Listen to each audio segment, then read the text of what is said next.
Greetings, colleagues, our guests and the viewers. This is our monthly HR development and management conversation show. This is the show that is brought to you by COMETSA in partnership with the Institute of People Management, IPM, represented here by the CEO, Dr. Jerry Gule. And of course, we have our regular host, George Mutenda-Zamera. I am Sam Zima. I'm the producer of the show. We welcome our guests. This show is based on the principle called the idea. We inform and entertain. We develop and educate. We empower and support. We associate and network. We're looking forward to experience all those permutations. I hand over to our colleagues to start the conversations with our wonderful guests, and they will tell you who they are. Over to you, colleagues. Sam, thank you so much. I am extremely delighted this morning to have these two colleagues, Mechell Chetty and Chantal Butler. Chantal is from Woolworths, and she's based in Cape Town. She's a seasoned HR professional, and we are in for a treat to learn from her. And I'm really honored I've known Chantal for some time, and I'm honored to have her on the show. Mechell Chetty was well known to us, a seasoned HR professional also, a head of HR at Africa, Ocean and Logistics in she will have to pronounce that for me, but I think it's Maersk. And she's just moved there. She's been there now for some time. And she brings a wealth of experience also. And I'm delighted this year. Mechell is chairing our program committee for the IPM Convention and Exhibition, which is happening next month. And I hope to see all the colleagues at that event. It's going to be, as the young people say, it's going to be lit. But this morning, we're in here to learn from them. I'm not going to introduce them and read long bios. The audience would have seen those on the SM, put them up some time ago, and you are free to go to LinkedIn and learn about these ladies. But as I say, as the Institute of People Management, in collaboration with the COMETSA, we have been running this since, I think, the beginning of May or April. Every first Wednesday of the month, we meet here to learn, to engage, to celebrate our HR leaders or our leaders in general, because we value them, we value the energy, the care that they provide at a time like this. So Mechell, Chantal, welcome, and I'm delighted to have you here today. And I'm going to hand over to our host, our DJ, we call him, George, to start off with the first question. Or the intros, if you wishes. George, over to you. Thank you very much, and welcome, ladies, Chantal and Mechell. It's an absolute honor to have you with us, and I'm sure the listeners can't wait to hear the nuggets that you guys are going to share. And so, as we kick off, let's kick off by finding out who is Chantal, who is Mechell. Let's the audience hear what you guys, who you are, where you've been, where you see yourself going tomorrow. Do you want to go, Mechell? You go, Chantal, no problem. You go first. I was hoping you were going to go first, so I would have a full response. Do you want a professional answer or a holistic? Let me give you a holistic answer. So, who is Chantal? If I probably had to define myself, my primary definition, and I know this is a professional recording, but I'm a mom. I think that's probably I'm going to start there. I'm a mom of two amazing children. I have a 19, well, not quite 19, she'll be 19 in a week-year-old daughter and a 9-year-old son. And I always say, if you can be a mom, you can be anything. No. So who am I? So I'm and then in terms of this show, I am the people director for Woolworths South Africa, and that includes Africa for us. And yeah, I suppose it's do you want the whole answer about where I've been and where I've come from and where I'm going to in one thing? I think I Well, always wake up. you can help us with how you got into your role, a bit of Okay. what you are doing right now. Okay, so I think how I got into my role is a bit of a weird one. I was never one of those people that was particularly clear that I wanted to go into HR as a profession. So I'm actually trained as a psychologist I worked for child welfare for a number of years with vulnerable children. And then I was quite, I got to a stage, I think it was just, I was exhausted. I think it's the kind of social worker burnout kind of thing. And I didn't quite know what else to do with my qualification. And I was looking around and I got into HR quite by default. I actually got into HR through change management. And I worked for a couple of companies, a smaller manufacturing company called Control Instruments, who actually make all those, when you swipe in at parking bays and you get the little tickets. They're an engineering company with a big manufacturing, not big, but they were mainly manufacturing. I then moved into a division of South African breweries at that stage, and then into Woolworths. And I actually started off in IT, in change and business analysis in our financial services branch. We were doing a big program of work, and because I'd been in a division of South African breweries, I had some union experience, which Woolies didn't really have at that stage. So I got pulled out of financial services into logistics. I spent quite a lot of time in logistics on a big system implementation as a change and supply chain kind of business analyst. Then came back into IT, into change, and only then into HR. So I've been in HR, formal HR, since probably 2008. But I've worked around the business quite a bit. And then in HR, I've worked across HR, I think across the central functions and the business partnering functions. And then finally taking on the leadership role in the function in 2016. So I think it's quite a long journey. And I mean, I've been with Woolworths a very long time. I said earlier, 23 years. I think the one thing about Woolworths is it's quite a big, diverse company. And every time that I've thought, I need to go and do something else has popped up in the company for me to do. So it's an innovative company and there's always something new to do. So it hasn't been 23 times 1 years. It's been 23 very different years. So it hasn't been repeating stuff. And where I am right now is obviously leading the HR function as we come out of COVID. I think probably I turned 50 a little while ago, and so I am almost at the point of looking at some sort of a career change. But when I say that, not career change, I would like to go and work, maybe do more CSI work, something a little bit different, something a little bit where I can give back. Because I've had years and years of privilege, and I think it's time to, what do they always say? You learn, you earn, and then you need to return. So I kind of need to start returning. That's kind of where I'm at. Wow. You're the graduate. George, Chantal is a graduate of the School of Supply Chain. If you have been with the breweries, I was at the division of breweries. Yeah, it wasn't their main business. They owned AFCO at that stage. Yeah. Okay. Yeah. Beautiful. All right. Okay. And Mechell, let's hear from you. I can't spell your company's name, so maybe you start with the spelling, pronouncing that for us.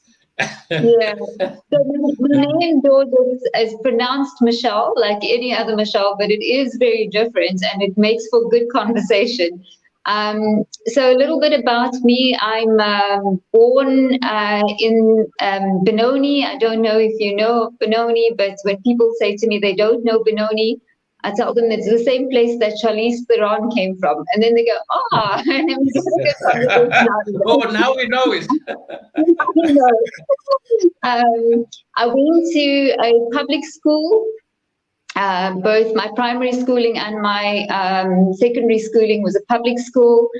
I had an incredible childhood because we lived in a block of flats that was government housing at the time, and but the kind of friendships, I had those kind of summer nights where you'd go up and get into the bath, put your pajamas on, and then you'd come out and play in this massive quadrant just with all the kids in the neighborhood. and all the parents would come and stand at the window just to make sure that they looking out for you and watching out for you. And my father was a policeman, so he was very well respected in the community, and he looked out for everyone. So I come up from what I would call village upbringing. So you could be looked after by every parent in that community, but you could also be reprimanded by every parent in that community. So there was no chance of doing anything wrong without your father getting to know about it. So, but it was just one of those childhoods that I would never trade for the world. You know, I felt like we had everything that we could possibly need. There was a real sense of community and a real sense of care. And I think that's grounded me in my values and my principles. And I remember growing up saying I always wanted to go to university, but then looking around me and not having a single role model that I could talk to about a university education. But again, my father was one of these individuals who just believed anything was possible. And he said that I would go, we'll find the means to go. So I became the first in my family to actually get a university degree. And I knew then that I had to make him proud. I had to do something bigger than the qualification itself presented. So I studied, like Chantal, I studied in psychology. I did a BA in psychology and international relations. And also was going to go the social worker route, Chantal, because I thought I wanted to be a social worker or psychologist, and realized that very soon that actually that wasn't really for me. So I did a postgraduate in business management at Wits Business School. And that's how I specialized in human resources. Was accepted as an intern with Anderson Consulting at the time, and then offered a full-time role with Anderson Consulting. And then was there for a year before I decided to move to Durban. And I knew nothing about which companies were large and big in Durban. So I found out quickly who's the best company to work for in Durban. And somebody said Unilever. And I called up Unilever and said, are you hiring? And they just happened to be hiring in their graduate program at the time. And I got into the panel and got through. And 23 years later, I decided that it was time to make a move from Unilever. I've had a fantastic career in HR at Unilever, and I'm now just 30 days in today, 30 days in at Maersk. Probably known to you as the largest international shipping company, but what's truly exciting about the organization is that they are moving into end-to-end integrated logistics. So fantastic agenda, business agenda, which I'm always excited about, is watching a business grow, because my fundamental belief is that businesses are large employers of people, and if they grow, we can employ more. So super energetic and passionate about employment in our country, particularly youth employment. So this year when Jerry asked me to chair the IPM, I said to him, very happy to do so, but we're going to bring in a big youth component, and we want to make sure that the voice of the youth is heard in the country, and that as HR professionals, we are focused on that from a systemic level. So that's a little bit about me professionally. Personally, I have two young gentlemen as sons. Yashvir is in his third year of university doing civil engineering at Pretoria University. And Rohan, as we speak, is in Durban while I'm here in Cape Town, and he is writing his final exams. He's doing his final matric exams, but also likely to come to Cape Town to study at UCT next year. Ah, fascinating. Dr. Jerry, what do you say? Yes, very fascinating. And the route that the two of you have taken to get into HR, that in my mind actually raises an interesting question. Well, maybe not interesting for you, but so you both almost, Chantal said, I just landed there by default. And you, Mechell, also started off at a different space. Do you see this being a trend, or should we, particularly because the world has changed, should we fall into HR or should we structure this? What's your view? I'll start with you, Chantal. It's a very interesting question. I was listening to Mechell and I was so interested in our story because I did the same as you. I went and did an MBA afterwards because I arrived in this job and I thought, oh, I can't even read an income statement. How am I going to be relevant in this job? But at the same time, thought about the fact that there's something about a social science degree that gives you a very good grounding that if you just came through a finance stream, you wouldn't necessarily have. And I think to answer your question, Doctor, I think HR is quite I don't want to say underrated, but I think people underestimate what it takes for an HR professional to be a good HR professional, because it's a combination of human-centric and really understanding people and people systems and I'm going to say the psychology and sociology of things. But you still need to be commercial. And I think that combination is quite, and I think what, when I look back, when I graduated, I started studying in 1988, was my first year of university, so I'm very old relative to, and I think then there probably wasn't such a straight path to HR. There was probably the odd HR management course or something, but I was actually thinking this morning as I was getting ready for this meeting about my view on the next steps for HR. And the one thing that I think we haven't done well as a profession, and COVID's really, really sort of been triggering my thinking about this, because COVID for me, certainly in companies with large workforces, HR has probably been the most critical function for business sustainability.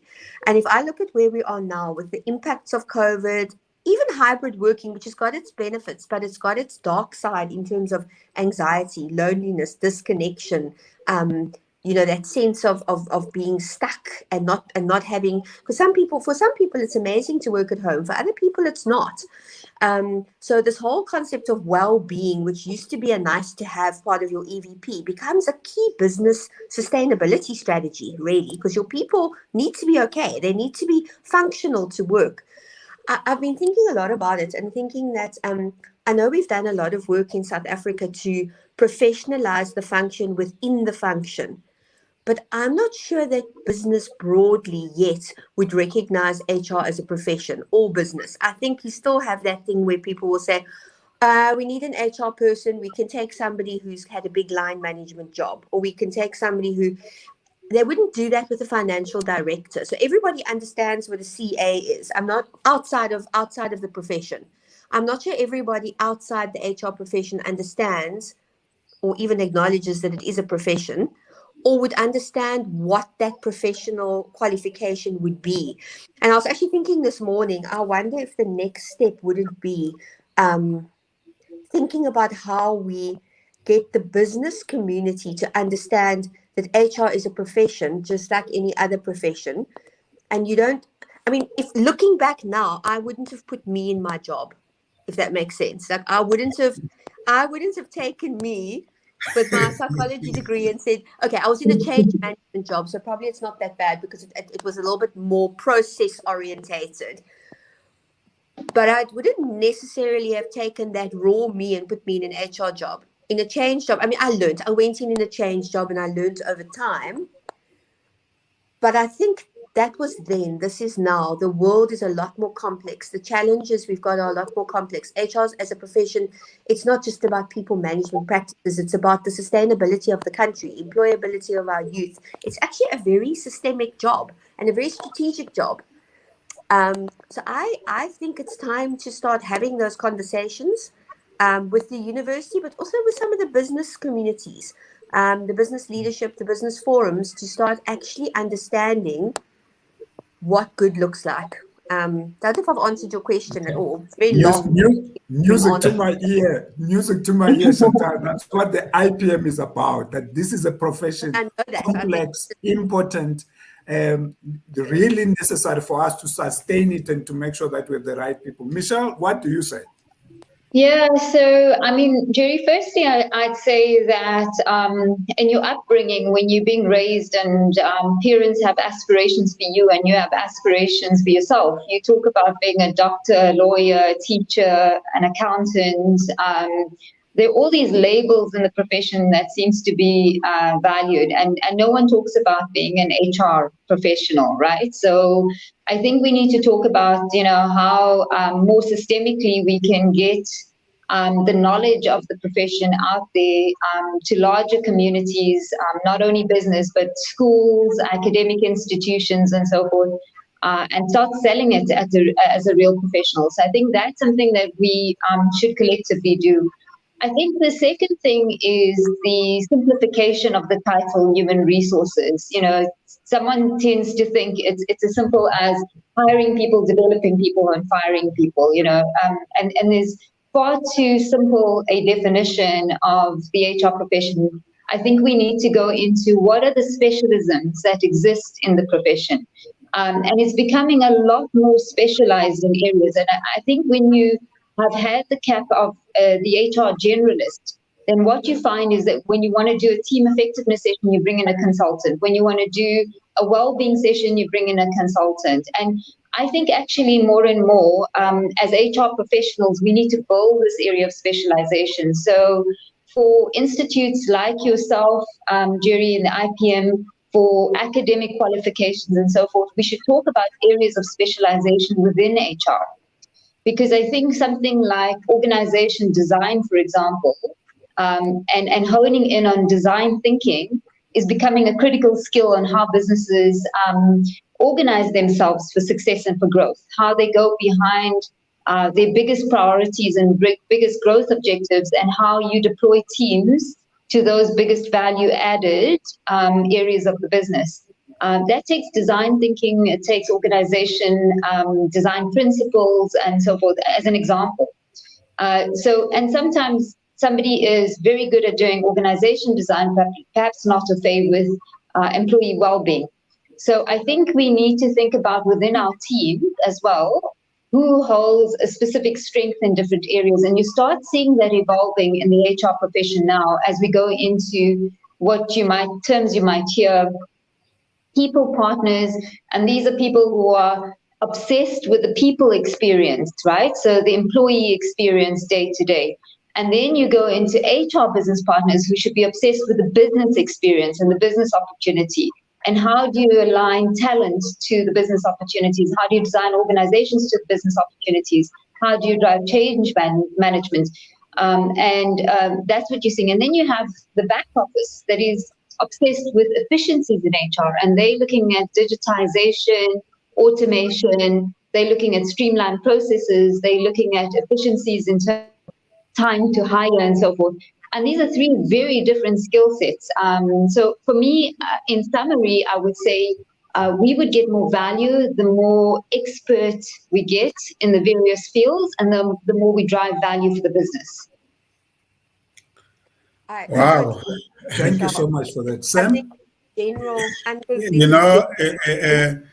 I am really listening to the stories, and I am trying to think of various ways that people come into HR. And I'll say that within the business model,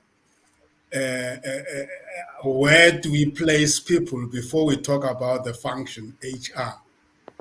Because sometimes I feel like business get designed and then they hire HR, and then we struggle to place people within a model that has already been completed. And I like what Mechell is saying. I guess us as people, professionals, we are also having a huge responsibility in terms of how we articulate who we are and what we are in business, and also putting ourselves in the shoes of the people who are receiving our service in a way that they can understand and make sense of us, because our profession is not easy to understand. Am I right? What's your view there? Yeah, absolutely. I mean, I just to build on that is to say that, when you segment your function and you're able to show the value, And time and time again, that value delivers some sort of employee experience that is enhanced, or some type of business value that is enhanced. You begin to actually differentiate yourself as a function. And I saw that distinctly when I worked at Unilever, particularly in the COVID scenario where, the skill set of being able to just calm people down in a crisis, just be able to communicate what was going on and show extreme amounts of care, was all in the hands of HR. And every single professional leader came to HR with a great deal of respect and a great deal of wanting the guidance from HR to determine the direction we would take. And in fact, in both the very early days of COVID and then again in the riots that we saw, particularly in KZN, we stopped work. We stopped work completely to focus on people. So for those inception weeks, we were actually in control of the business. HR was in control of the business during that time, not any other part of the business. So it tells you the power that the function can have. And all of that was done to secure the business longer term, right? Right. Chantal was talking about the processes and systems and products, and that's a melody in my ears because that is business. And how do you go about building that in an HR person that you have just hired, who has never heard of these things at the business school or at the university? And he arrived there, he thought he was just going to deal with something to do with people. Now he hears like processes, transformation, business continuity, sustainability. Chantal, how do you go about doing that at Woolies? Because you hire potential, in my view. I don't think anybody knows what products are, what processes are, what platforms you're going to have. How do you go about it? You said by default you find yourself in there. Now that you are there, what is your process of actually making sure that people really still find meaning in what they've studied at school when they come to Woolies? Okay, so I'm going to answer your question first. I just wanted to comment quickly on something Mechell said about creating value. I think there's one very simple question, and we always, it's our challenge to ourselves as a function is to say, you kind of have a captive audience of customers in an organization because they have to use you, but would they if they had a choice? And I think that's always the thing. So would that line manager choose to partner with us as an HR function? If they could go to any consultant anywhere, would they still choose us? And I always think that's kind of a measure of are you bringing value? Are you a partner of choice, or are they using you because they're forced to? And because the organization says, this is your HR function and you don't have any consulting money to go outside. So I always think that's quite an interesting one. And we've actually spent a lot of time engaging with our line on that. Just to Mechell's point, I think, you always have to understand, would they work with you if they didn't have to? And I think that's quite a critical question. To answer your question, what we would do now, we bring graduates in on a graduate program, and I think it's quite important for graduates to get exposed to different parts of the business before they settle, specifically in a support function. So what we would do now at Woolies is the graduates would come in and they would be anchored in HR, but they go through a year or slightly longer program where they get exposed to the whole business. So at least they have some understanding of the environments to which they are providing a service.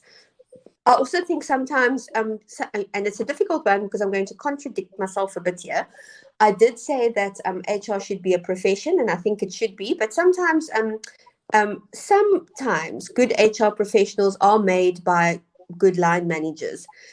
But then you need to invest time in upskilling them in the professional side of HR. But to your point, we would do quite a structured rotation through the business.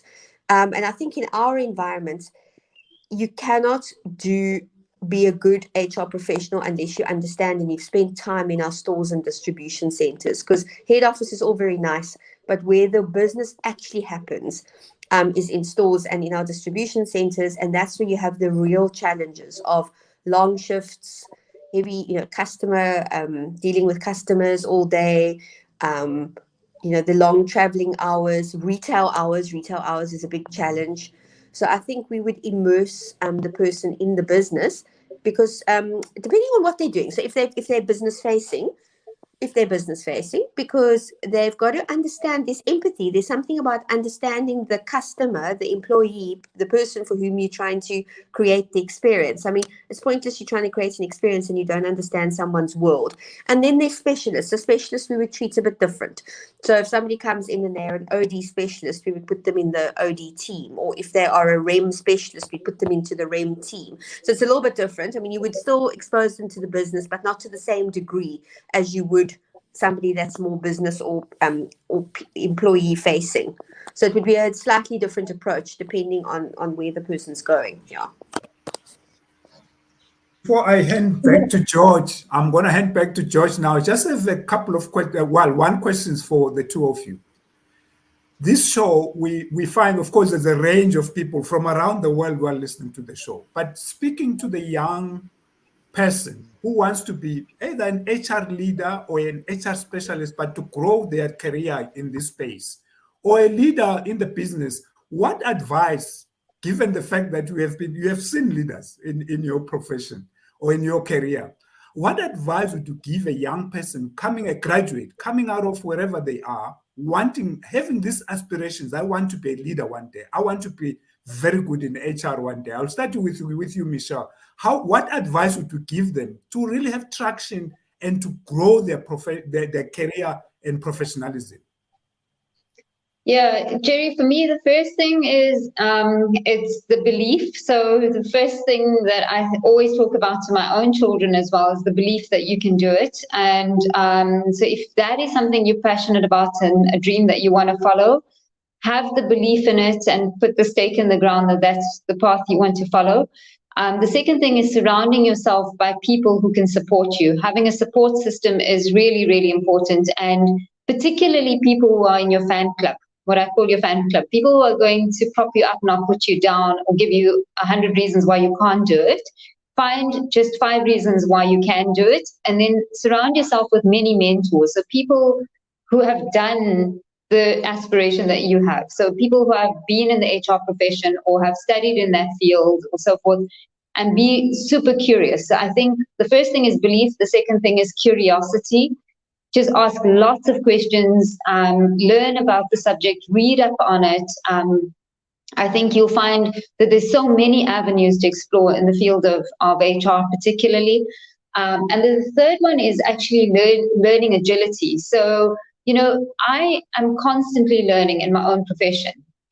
It's just like a legal profession, like an engineering profession, like a medical profession. There are new advances all the time. There are new technologies. There are new processes. There are new experiments happening in the field of HR. So keep yourself abreast of what is happening. And the last thing that I always tell everyone is have a sense of humility.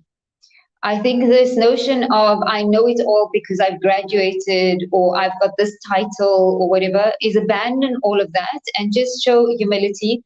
Instead of know it all, learn it all. And so you'll find that even I have abandoned my title. I talk about myself as the people escalator because it best describes what I really want to do every day, rather than the titles that I've achieved over the years. So that would be my advice. Thanks, Mechell. Chantal? I think everything Mechell said is absolutely correct. I would probably add 1 or 2 things. I think the one thing that I would say to people is whether you want to be in HR or whether you want to be a leader in a business at the moment, times are quite turbulent and there's quite a bit going on, and it's not easy to find a blueprint that can help you. So you can talk to a lot of people, you can get a lot of input, but I think things are quite unique and quite complex. And the one thing I say to people is spend time on understanding yourself and what are your values that are going to anchor you in very difficult decisions when you're faced with dilemmas. So what is your personal North Star guardrails? Do the self-development, understand who you are, understand what are your non-negotiables, the stuff that and by non-negotiables, I don't mean I won't work for less than $500,000, not that sort of non-negotiable. I'm talking about values non-negotiables. Like what is my what is my value boundaries that are really important to me, that are going to, when there is no blueprint and there's no one that can help me, that can guide my decision making, and on which I will anchor the way I do things in life. So it's my personal kind of ethos that I sign up to, because that guides you through difficult times, and understanding yourself, understanding your impact on others, and the impact you want to have on others. So I would say to people, as much as you invest in your professional development, invest in yourself, and invest time and energy in understanding yourself, and in being clear about who you are, what you want to stand for, what you want to be known for.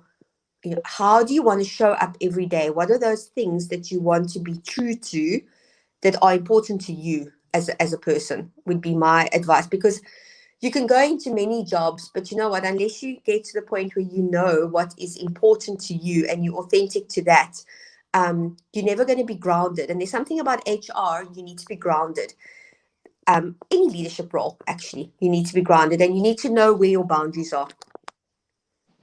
Much. George, I'm handing back to you. Thank you very much. I was 23 years in corporate, and in all those years, HR was very, very important. It was a key part of the business. But I think two events have kind of elevated the importance of HR, and I'm going to ask you to talk a little bit about that. First is COVID.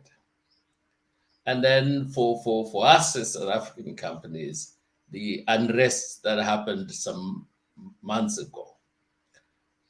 Tell me, how did each of you guys deal with the July crisis? How did you deal with COVID? But the second part of the question is, now that HR has been placed at this level, how does HR seize that moment to become entrenched at that higher level, or even grow above that?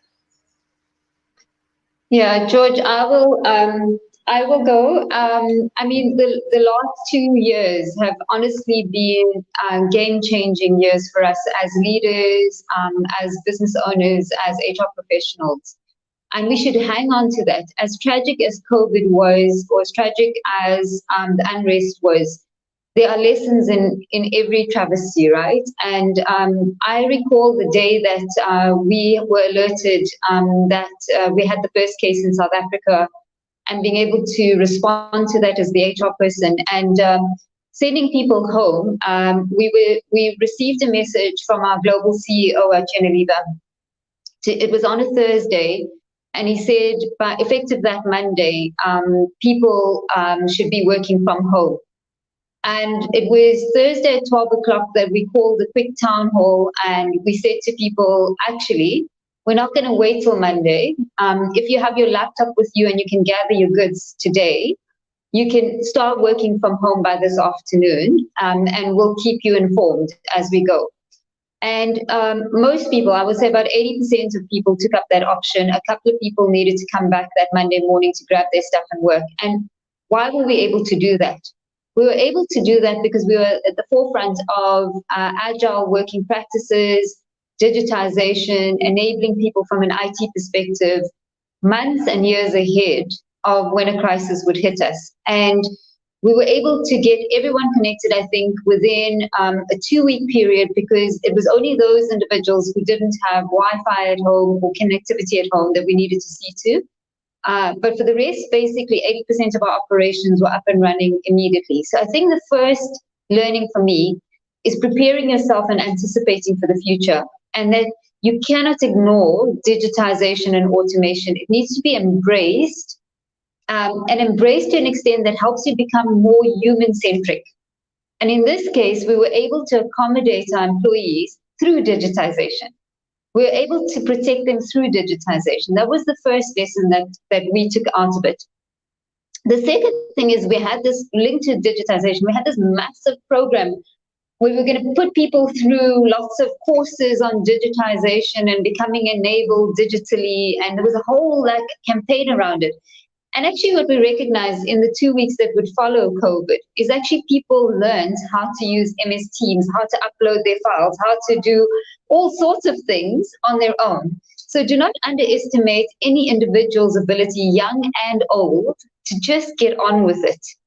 We tend to patronize people, and we tend to think that we need to have long campaigns and courses to train people. But the reality is, as soon as you put them into a classroom environment, they've actually, something's become obsolete already. So learning agility is something that everyone needs to have as a core value, and that's where you spend your time, in the culture aspect, not so much in the capability aspect. Of culture of ongoing learning, I think, was the second thing that we did. The second big realization for me was on diversity and inclusion. Because we could not travel, my provocation was less travel gave us more access. So I'll give you a personal example. I used to travel every year at least twice into Kenya, Ghana, Nigeria, Cote d'Ivoire, all over the continent, obviously to meet my teams in those locations, and then come back and share my learnings with the regional team. And the ability to do a Kenyan visit virtually with the Kenyan team meant that I could bring my entire regional team with me on that virtual experience, and they could hear firsthand what was going on. So less cost in travel, less harm to employees, less carbon emissions, more access. So how does diversity and inclusion get elevated in a crisis? The third thing was a massive one for HR, is teaching the business how to prioritize for value. We were forced to do that. You couldn't do everything in the crisis. What we discovered, again, as Unilever, was some parts of our business was being accelerated and demanded on. So our foods business was being heavily demanded on, of course, during that crisis. But our personal care business, nobody needed personal care products, right? Other than Lifebuoy soap. So there were certain segments of like sanitization and Lifebuoy, but you didn't need deodorants, right? Our food solutions business got completely canned because no restaurants were operating. Our food solutions business applies to restaurants. So prioritizing for value and redeploying people to other areas of your business became a skill set that we quickly exercised. We moved 27 people from our food solutions business suddenly to work in our Lifebuoy sanitization place or in our foods place. And suddenly, again, did we worry whether somebody was fully skilled, whether they met the full job spec? No. We put them into the deep end and we said, we need you. How can you step up? What skills do you have? What value can you bring? And people came to the party and they just threw themselves at the task and were amazing. They were absolutely amazing during that time. So again, human potential, trust in people, give them a purpose, give them a reason why they need to succeed. And you'll find that the skill gaps are smaller than you think and will be closed through passion and resilience and learning agility. So for me, I just want to share those three. There are many, many learnings, but I'll share those three. The last one on the unrest, I would say the power of one team to come together to support individuals during their crisis, whether it was meal provisions, whether it was checking on safety and security, whether it was actually phoning households. I had my entire team for a week do nothing but actually phone individuals in their homes to check every morning that they were fine, that they were safe, that they were fed. That became the primary responsibility. So the power of humanity, even in large businesses, is not to be underestimated, and we need to hold on to that. Very, very, very, very insightful and very, very useful for someone listening out there. I think it was Elon Musk who said that if you say you need 30 days to clear your house, it will take you 30 days. But if you say you need 3 hours, you will do it in 3 hours. So it's the ability to tell yourself, give yourself a command and follow it. Let's see what happened at Woolworths. Yeah, so I think Michelle's covered a lot of it. I think maybe ours was a little bit different in that we had customer-facing stores. So we, I think, so we also said at the beginning, we kind of, and this is where I come to principles, we said, whatever happens, and we don't know what, but we're going to prioritize first the safety of our people and our customers. So that was kind of the anchor. We had the same thing, Mechell. I mean, we were still sort of sitting, I remember sitting on the couch with the CEO talking about, do we put rotational stuff in? And then they said, you know what, we're going for a lockdown. And we said, actually, you know what, forget this. We actually have to send people home. So our head office wasn't, I mean, our IT was amazing. Same thing. I mean, we'd been talking about flexibility for I don't know how long. Most people had laptops, but, you know, there was all the stuff about data and dongles and how you do it. And people just, I mean, IT kind of got everybody up and running at home in a week or whatever it was. I mean, people took their laptops and off they went. We had more of a challenge in our operations because we obviously had foods, which was our food staff, which were essential workers in stores. And we had to do quite a lot to ensure their safety. And then we had our employees, in our clothing stores who weren't able to come to work. And we quite early on made a decision that we're all in it together and we're not going to differentiate and only pay the people coming to work and not pay the people at home. So we said, you know what, we're all in it together. And that was really a very guiding principle through it, because as at the peak, we had food stores where we literally, because of the track and trace and the contact, we had to take out the entire store for self-isolation. And clothing colleagues would step in to help. And to Mechell's point, people would just do what needed to be done. I mean, it wasn't a big training thing. They would rock up, they would show up. This whole digital thing, I've always said, you know, you get what you expect from people. And I've always said the same people that can operate a banking app and all those complex things can't use Teams. Come on. It's, you know, don't be silly. But people were just amazing. I mean, our people just stepped into the breach. It was absolutely fab. I mean, it was amazing how they really responded to the fact that we said we're in it. We're going to try and support you as much as we can. And they went the extra mile. I mean, it was actually very humbling to see how people stepped in and stepped up.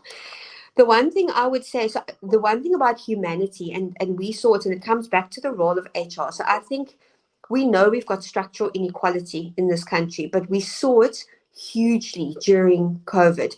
You know, you would have all the protocols, like when you're ill, you need to self-isolate. How do you self-isolate when you share a one-bedroom informal dwelling with 3 other people and 1 mattress? You know, so we'd say to somebody, you have to go home and self-isolate. And this person would say, but I've got an 80-year-old mum and a sister and I share a bed with them. I can't self-isolate. And at that stage, there was a lot of, you know, old people. If my mom gets it, she's going to die. So we spent, this whole humanity thing, I think, became quite big for us. And so as HR, we spent a lot of time sort of trying to, helping our staff in those kind of situations. Where can we send you? How do we help you self-isolate? And I think that talks to our bigger role. I think coming out of COVID as a South African HR professional, you cannot ignore the structural inequality in the country and the work that we need to do beyond our day jobs in organizations to really think about how we create youth employment for the future. And I'm starting to wonder about things like, you know, because retail, obviously, we employ a lot of people and we often people's first step into formal sector employment. I think the other thing out of COVID is you cannot ignore, and to Mechell's point, the impact of digital. And as much as we would love to keep creating employment, we've got to think about how we upskill people to participate properly in an economy which is going to get increasingly digitized, whether we like it or not. And I'm wondering if there's some conversations as well as professionals, because it's all very well to say, well, you know, you can't go and study computer programming unless you've got maths at school. But what about if you never had that opportunity? And there's some very interesting little programs I've been following where people have done aptitude tests. So the person might not have had maths or physics at school, but they've got an orientation to it, and they can just as successfully be trained up in something like programming as somebody who's got maths at school. And I'm thinking we've got a role to play in challenging some of those traditional barriers to entry and thinking about how we just think differently about creating access for people instead of putting barriers in place for people. So I think that's the one thing. Humanity was a huge thing. This anchored in values was a huge thing for me. I mean, we kept going back to our purpose and values as an organization. What do we do? We've signed up for this as a purpose. We've signed up for a purpose that includes care. So what does that say? And then I think I keep saying this thing about just people's ability to be flexible is amazing. People are amazing. The human spirit is amazing. And then lastly, I just think the bigger role of HR, I came out of COVID thinking, you know, as a human resources professional in this country, your job extends to building the human resources capability of the country. You can't, if we only focus on the organizations we're in, you're going to have a diminishing economy. And that's my challenge to myself. And I don't have an answer to that. But my biggest challenge to myself is what role should I and could I be playing to influence beyond just the people that I have oversight over and create access. It's about access for me. Because I think the one thing with COVID is you just see the human potential. And then I keep thinking, if people just had access, imagine what they could do. And how you challenge the traditional. Because if you think about all our systems, they're all designed to create barriers to entry. They're not actually designed with an orientation about how you create access. Yeah, that really, George. I want to follow up to that, and then it's a way of comment, but I want them to respond to this. Could it be that one of the things that this crisis has revealed to us was that often the owners of resources within organizations are not ready and willing to release those resources until such time that there's a survival threat, that everybody just came to the party to say, we're not going to have these long meetings before we decide to ask people to stay at home. All of a sudden, the resources were released.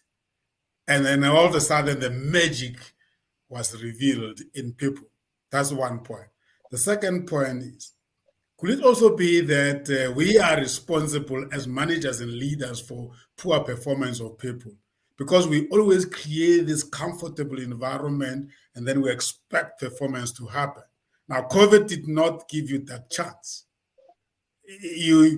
In other ways, it says also that to get the best out of the people, you don't necessarily have to give them a sachte matras or a soft place. You have to stretch people for the people to show the best.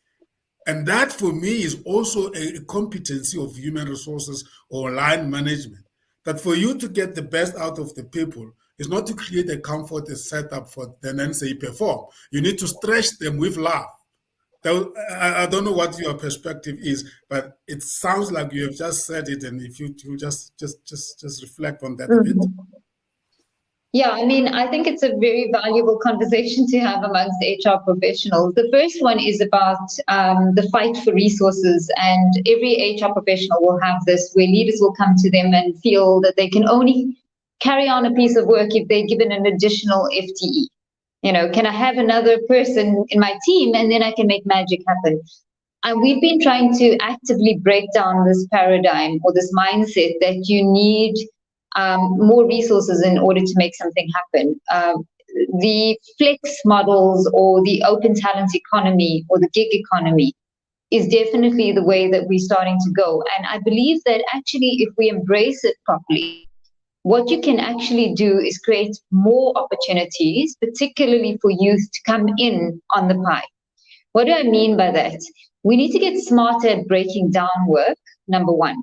So what is it that we're asking for? Instead of saying we want to recruit for a product manager, we need to say, what does a product manager do? And what are the pieces of work that's going to add the most value? And who can potentially do pieces, chunks of that work? And that's what Agile teaches you. It then means that we might bring somebody who is particularly digitally savvy or knows how to develop an app or knows how to create a website. And that person happens to be someone at university with no work experience right now. So they get a piece of the chunk of that work that has to happen. And so you're starting to build experiences already from an early age. So we talk a lot about, instead of being resource constrained, having an abundance mindset.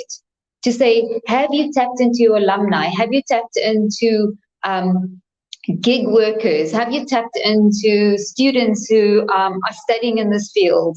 Have you looked at internship programs and apprenticeships where work can get done but through a very different medium that also creates opportunity for others, right? So that's on the resourcing side of getting leaders to think in a much more agile way about how they resource their teams, which is why I say the organization design skill and talent deployment is a very deep skill set that HR leaders need to have. They need to understand the business into saying, before they can say, actually, we should tap into our alumni for this because we need deep experience and expertise.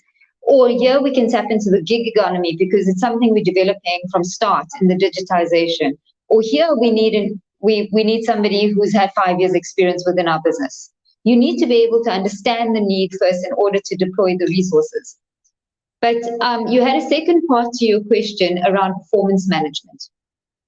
And this is a really interesting field that I've studied. You know, when you look at theories of motivation and how you motivate people, you tend to have line managers who want to be liked by their employees. So they will throw everything in the kitchen sink at their employees just to be liked. And that doesn't guarantee performance, right?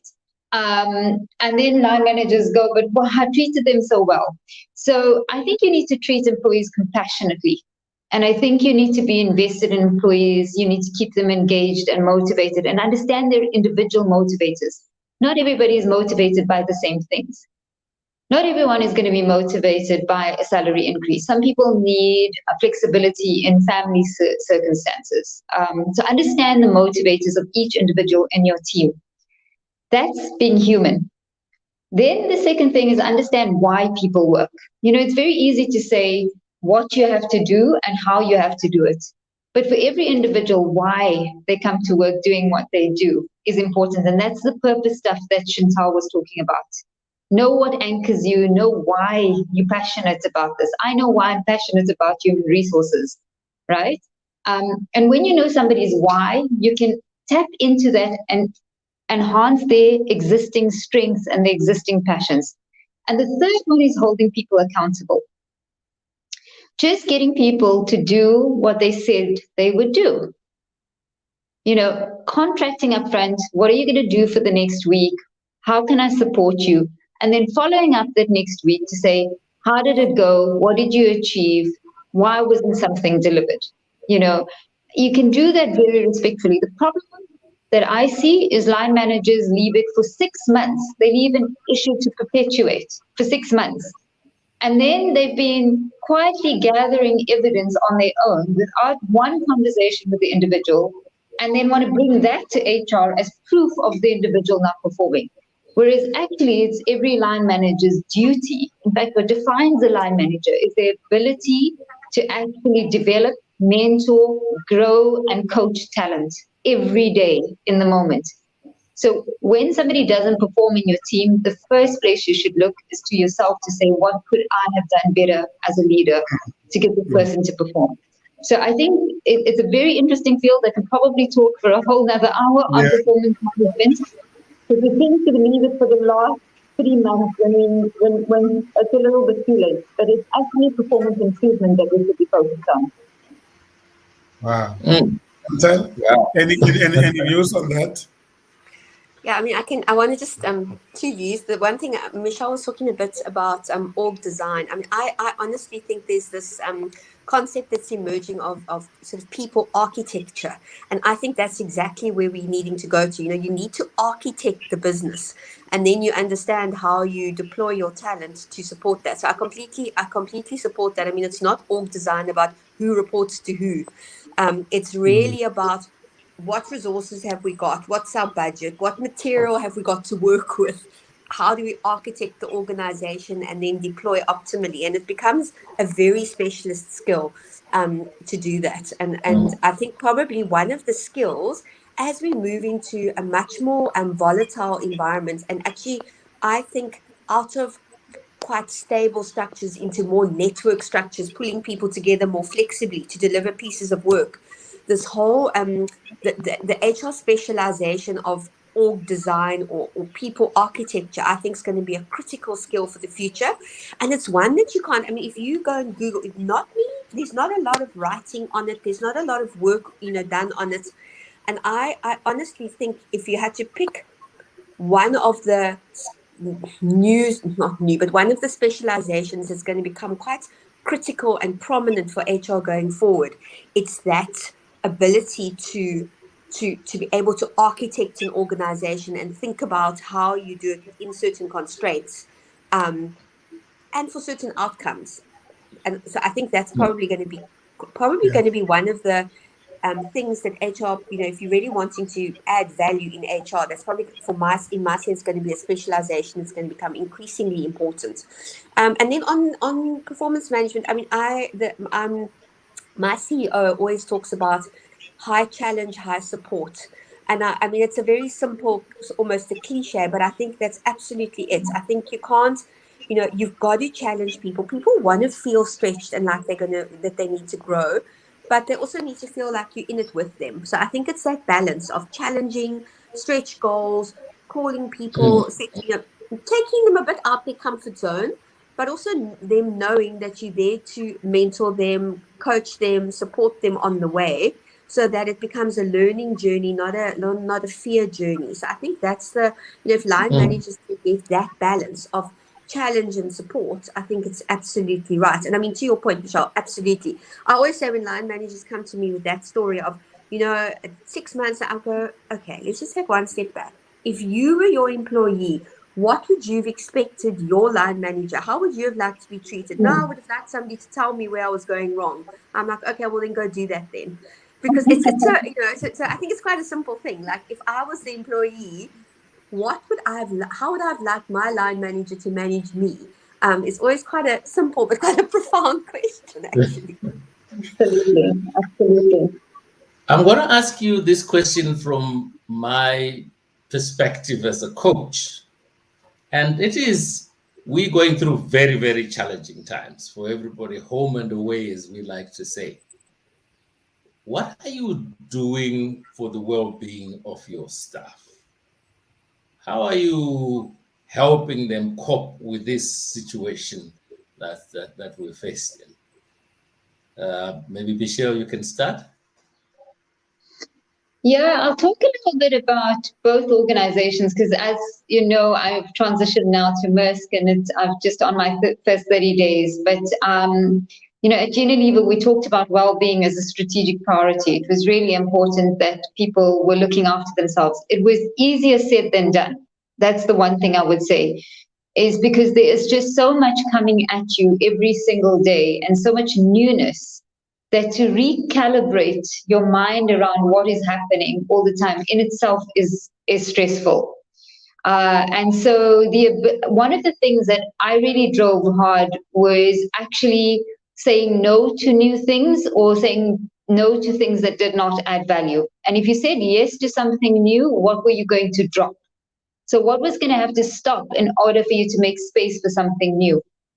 And what I found it was particularly difficult to do. So everyone would agree that you would need to go into a meeting and look at all your priorities and then ask yourself what capacity you had for it and then stop something. In principle, everyone said yes. When they had to do it, it was difficult to do. And so we dug deeper as to why that was the case. And what we realized is when you're working in a matrix organization, you have several stakeholders. So whilst you can say something's not a priority, it ends up being a priority for somebody else who demands the time. And we then went even deeper, and what we realized was actually people didn't have the psychological safety to say no. What was interesting, it wasn't only junior people who didn't have the psychological safety to say no, but senior people as well. We had gotten into such a rut that very senior people in the organization felt this perpetual need to perform. Because they felt that, we needed to stay alive, the survival mode. So you needed to do more. So you needed to work more hours. And so actually, rather than just doing a whole lot of well-being initiatives, we started focusing on how to drive psychological safety in the organization, how to have those difficult conversations and those moments where you would say, here's everything on my plate, help me prioritize. I cannot do it all. The vulnerability conversations, I'm not coping. This is causing me stress. These are really, really difficult conversations. And actually another area when I say HR plays a specialist role is to help coach through that and help navigate those tough conversations where people are feeling so judged in the world right now. You look at everything, and it's not only in organizations. You look at social media. You look at teenagers feeling judged on Instagram by the nature of their pictures. There's just too much judgment in the world. So how do we teach kindness? How do we teach compassion? How do you teach psychological safety? So whilst AI, digitization, automation is going to take care of the efficiencies, leaders and human resources practitioners need to take care of the human side and the human care. Then there's some structural things we could do. And they sound small, but every small action makes a big difference. One of the things we structurally did is we blocked out a lunch hour in the day. So we literally put in everybody's diary. They didn't have to put it for themselves. We put it in 12 to 1 was lunch. It still exists at Unilever today. What I've noticed at Maersk is no one starts a meeting before 9 o'clock. It's just an hour to yourself that creates care. Whether you decide you want to be online or you're not going to be online, it's your hour, right? Where you just are there for yourself. And I think that gives you the space to use that hour in whichever way. Many young mums were using that hour to do their cooking. Some people were using that hour to catch up on email. Some people were using that hour to go to the gym. Whatever it is, it's an hour to yourself. And I think structurally businesses need to think about what they could do where the employees don't have to initiate that time for themselves. Because it's too easy to say, oh, but make time for yourself. Oh, no, but take time out for yourself. Oh, but you shouldn't be taking on new work. Actually, it's very difficult if structurally that's not allowed. If people are putting meetings in your diary at 7 o'clock in the morning, or they're putting meetings in your diary at 6 o'clock at night, it's not going to help you to constantly say no. So businesses have a big role to play in creating that space, I believe. And Chantal, and of course, the COMETSA putting a meeting at 8 a.m. doesn't quite help. Okay. No, I think Michelle's covered a lot of it. I think we had a very similar process. I mean, we started the conversation around organizationally around appropriate selfishness, and it's okay to self-care. But we had to start it from the top. So we started, and actually we did a couple of things. We did some structural stuff and some cultural stuff. I think culturally we started a program that we called Staying Strong, and we actually started it with HR because HR was falling over. It's that whole care for the caregiver thing. And so we started with HR to say, how do you take care of yourself? But very much supported by leadership. So we deliberately started an organizational narrative on self-care, appropriate selfishness. But to Michelle's point, you have to do some structural stuff. So it's kind of fallen a bit by the wayside now, but in the height of COVID, we had no meeting Fridays. So you couldn't put a meeting in the diary on a Friday so that you could just catch up on your work, yourself, your life. So that was the one thing. We also, the one thing that COVID did give us, it gave us an opportunity to, which is a structural support thing, but to migrate a large part of our employee support program from face-to-face support onto a call center or an online support solution. So people before didn't really want employee assistance online. They wanted to see somebody. And of course, that's always quite costly and it's quite difficult to get the range of people.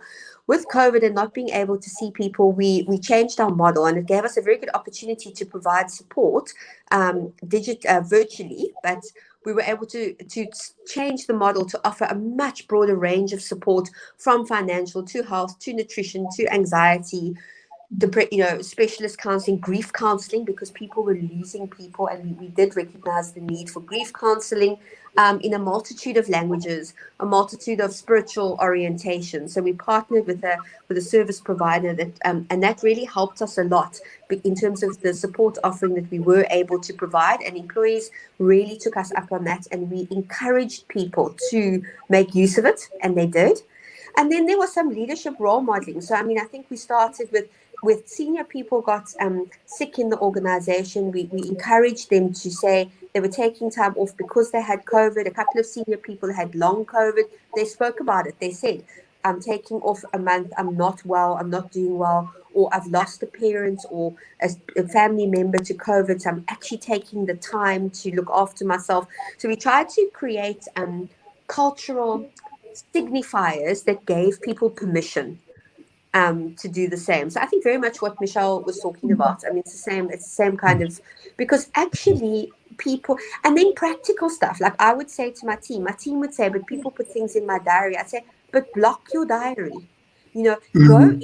I mean, I do that. I actually block my diary for certain times to work. And then if somebody like you guys put in a meeting at 8 o'clock, I will say, okay, I'm happy to do that meeting. But I block some time for myself so people can't just go in and willy-nilly put in meetings at 6 at night and stuff. You know, so I think there is a certain level of control you can take over your own life. And it's about giving people permission to do that and sharing that you're doing it and why don't they?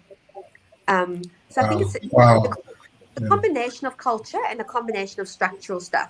I mean, something like blocking your diary is a very simple thing. Just block your diary. People would look at me, they go, I can't block my diary. I haven't got a meeting. So I said, but you've got a meeting with yourself to do work.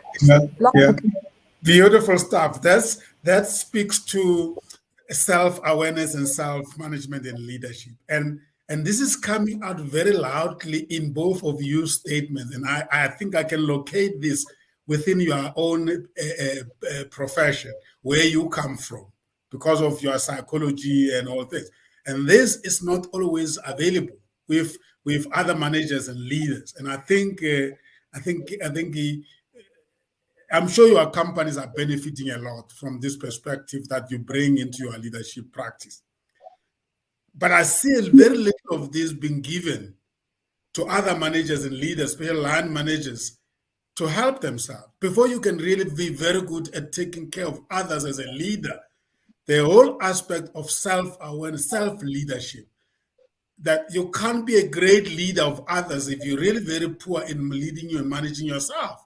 If you can't even realize that you are under stress, and this stress is causing you, you have less energy, that you cannot impact positively on people. So how do we do that? And I think that is stuff that maybe Dr. Gule can also respond to from HR, from the IPM point of view.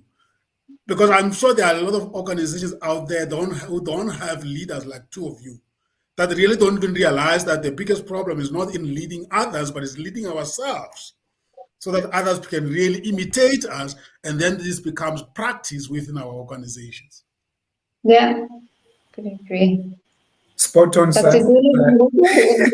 You are spot on, sir. But you know, I mean, as I'm listening, George asked a very interesting question, because it's the question that he posed that has led us to these answers and this conversation is really around the change, the big change that's taking place in the world. And there are a couple of things that the two ladies have, well, a lot of things that they've said, which really emphasizes this change. And I want to throw the question back to you. I know what we're saying, Sam. I agree with you. And I think we can talk about this, but we need to change mindset. I mean, if you look at leadership literature, stuff that is being taught in business schools, well, that has been taught up until now, George, this stuff comes from the military, from the Second World War, isn't it? And command and control, don't show your vulnerabilities, don't be human. I personally have been amazed. I mean, there was one of my employees told me to my face that, listen, we just think that you're too kind, you're too human. It's Mechell, you talk about we must show psychological safety, compassion, kindness, humility, all the self-care, appropriate selfishness, caring for people. This is not something that people expect in the workplace. If people come to the workplace expecting something, this is going to be rough. This is, survival of the fittest. What George is saying, and I think what COVID has shown us, is that we really need to change stuff up here. And in many ways, I mean, my question to the two of you was, earlier on when you spoke about the fact that when you enlist, and I always say people who come to the workplace are not children, are adults. They are responsible adults. Sometimes they disappoint us by the way they behave.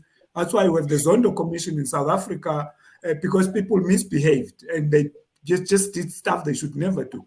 But this whole concept of these are adults that we're dealing with and we're changing. You're saying that we created an environment where people could adapt and change. what does it mean for recruitment?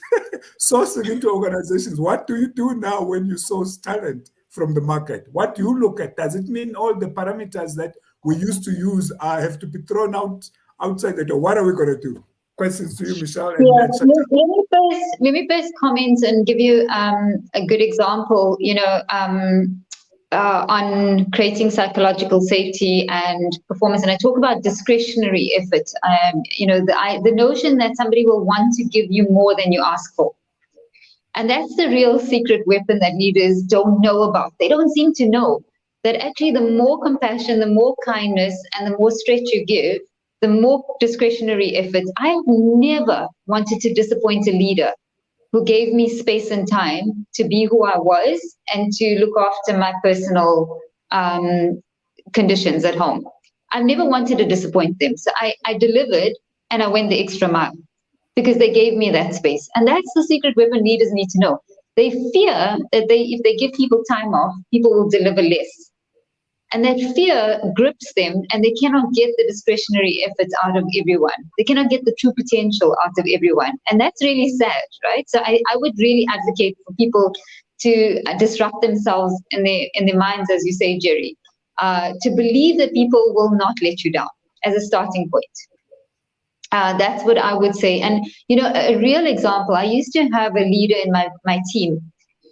Every time I had a poor performing member, one of my line managers would bring somebody to me and say, this person's not performing. I would say, okay, let's move this person to Janet's team, right? And we would move this person to Janet's team. And within a year, that person would be performing. And that was because Janet would always believe in the person's potential and they would never want to let her down. So how is it that the same individual performs so much better under one leader than they did under another leader consistently? So I have a real case study for that. But to talk about recruitment and the kind of individuals, I would much rather choose somebody with care. And if I'm talking about recruiting for a leader, somebody who's compassionate, somebody who's visionary, somebody who's supportive and can coach, somebody who looks into the future and who has learning agility to future-proof themselves before asking their teams to future-proof themselves, then I would ask for a qualification, a degree, or 10 years of experience. So I always look for the softer stuff more than I emphasize the qualifications and the experience. Not that I disregard the qualifications and experience, because that's usually reflective of somebody's success. But I genuinely do look for the softer side and the leadership skill sets of the future. Wow. Thanks. Chantal? Yeah, I would agree with Mechell. I think for me, the ability to trust people is a competence in itself. And I think that I always, for me, one of the biggest red flags with people is if they're cynical. Leaders must have hope in people. Like they must actually be people that can see, that always have hope and believe that people will step up and nobody, so your orientation needs to be, and I really believe this, nobody comes to work in the morning to say, okay, how can I mess up today? No one does that. So I think it's around, as soon as you have a leader that's cynical about people, you're never going to get discretionary effort from people. So I think to Mechell's point, I mean, obviously the technical stuff is important, but you need somebody that's got an abundance mindset, that believes that people can and has got hope and hasn't become disillusioned with people over time.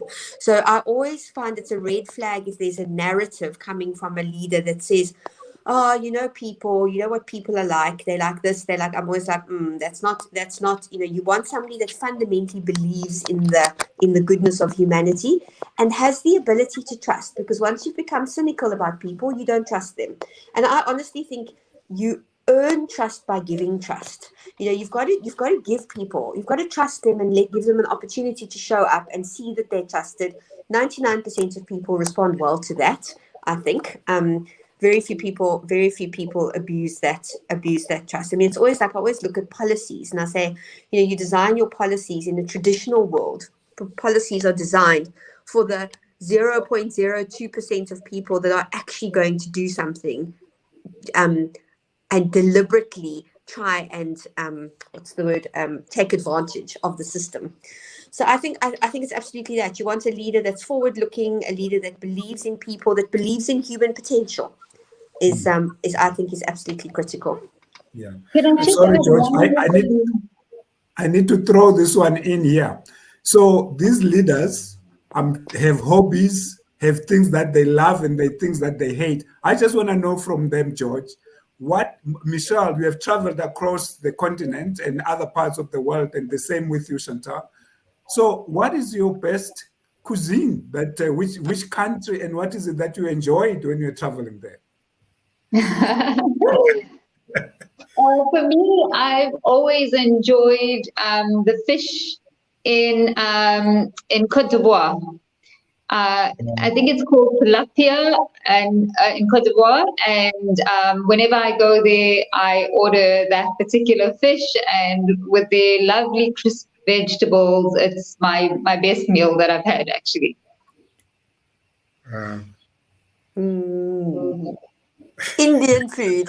I think the best food I've ever eaten was in India. I love curry and spicy food, and I love vegetarian food. And I love the fact that in India they prepare your vegetarian food in such a way that you wouldn't even notice that there's no meat or fish in it. Just this amazing, fragrant curry food. So I would probably say for me, my favorite would be Indian food. Beautiful stuff. Jerry, you must travel to experience such. No, you don't. You can just go to Durban. I must admit, I do like Indian food. As long as the curry isn't too hot, but I love. I have my favorite Indian restaurant here next to me. I think it's called it's named after one of the provinces where Mumbai is. It's actually Maharashtra. It's something like that. And you are right, Chantal. You sometimes really think you are somewhere in India, because this is really but they will always have South African food because they're trying to be inclusive and accommodate all their clients. Colleagues, if you're in Cape Town, you must go to Thali's in Cape Town, just off Cliff Street. It's amazing. Yeah, beautiful stuff.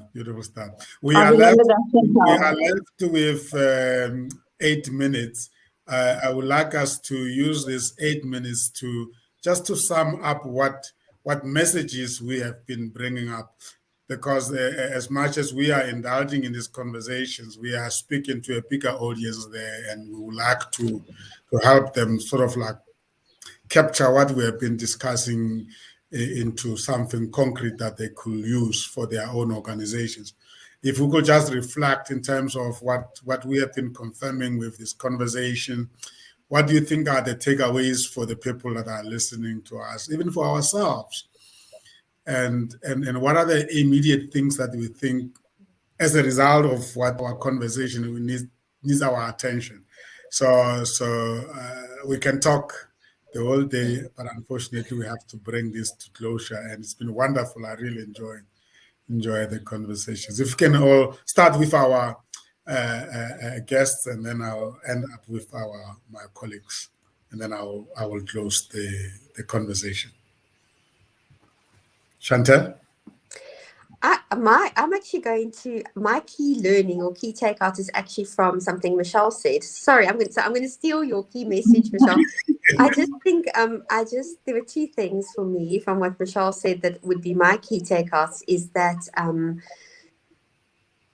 the one thing about lifelong learning and curiosity, and I think that's probably one of the meta skills going forward. I think in a world that's changing all the time, you never finished learning, and so that sort of humility and openness to being open to learn, it can't stop. You've never arrived. There's always something to learn, and I think that is a big takeout for me, because I was almost thinking about, so how do you almost teach the skill of curiosity? because that's what underpins the ability to remain relevant and to continue being successful and remain relevant. So that's my one takeout, is how important curiosity and an orientation to lifelong learning is. And I think just the other thing that's just, I think we both probably spoke about it in different ways, but never to forget that we're dealing with humans. And so, you know what, at the core of everything is to not let, everything needs to be anchored in humanity. I mean, you're working for humans, that's your customer, and it's a human experience. So it's not, human resources aren't machines, they're people. And so humanity's at the core of that, and never losing that. In the work that we do is probably my two key takeouts from today. Sorry, Mechell. I'm sorry. I think I've been learning from listening to you. Absolutely. It's been a really engaging session, and thank you, Chantal, for all your really insightful advice, and to all the, George, Sam, and Jerry for your questions and contributions. I've learned so much. I would say to everyone who's aspiring to be an HR professional, whether you're a student or whether you actually are a seasoned leader wanting to move into this field, is take it seriously. It's an evolving profession. It's a deep profession, and it's going to be the profession of the future in terms of what we hold in our hands and how business gets done. So I think treat it with the respect that it deserves, and treat yourself with the respect that you deserve for having this passion. Be curious and learn a lot, because it's a fantastic field to be in.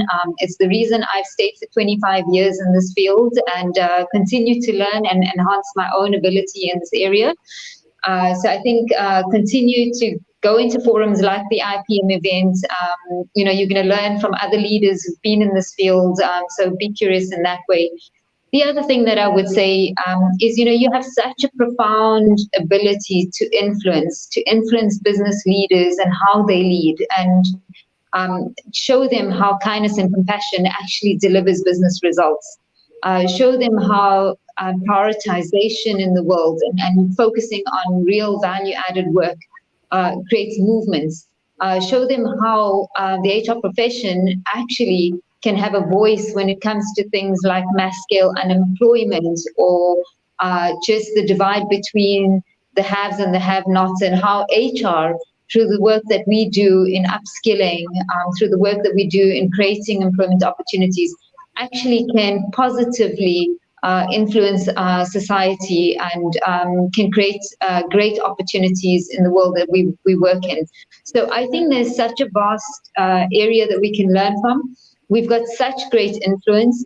Don't feel that you still need to fight for a seat at the table. Claim the seat, not because you want to drive your career, but because it's a necessity if we actually want to create inclusive work environments and inclusive communities. So that would be my wish for everyone here. Beautiful. Wonderful. Thank you very much, Mechell. My colleagues? Well, for me, I would just say, listening to anyone aspiring to get into the profession, that this is a profession whose importance is growing. And not only growing, but evolving. And that's where the fun is. Getting in there and setting new rules, as it were. And so it's a place to be if you're an aspiring HR professional. Beautiful. Yeah, great. I know. Listen, we have been at the well, we have imbibed, we have learned. I've learned a lot today from our colleagues. And as I said earlier at the top of the program, that I really feel blessed to have had these guests today. I mean, month by month, we just learn from our HR leaders, and we want to celebrate you, the work that you do, the changing work, and you are leading in that, in making sure that our profession changes for the better. And we are so proud of you, of the track record that we have had. I mean, as someone in leadership, what I'm walking away with from here is just how precious it is to have an opportunity to lead people. And you have to make a difference. And one is privileged to be part of this profession, and we want to see it grow. So thank you so much, Mechell and Chantal and George and Sam. Back to you, Sam.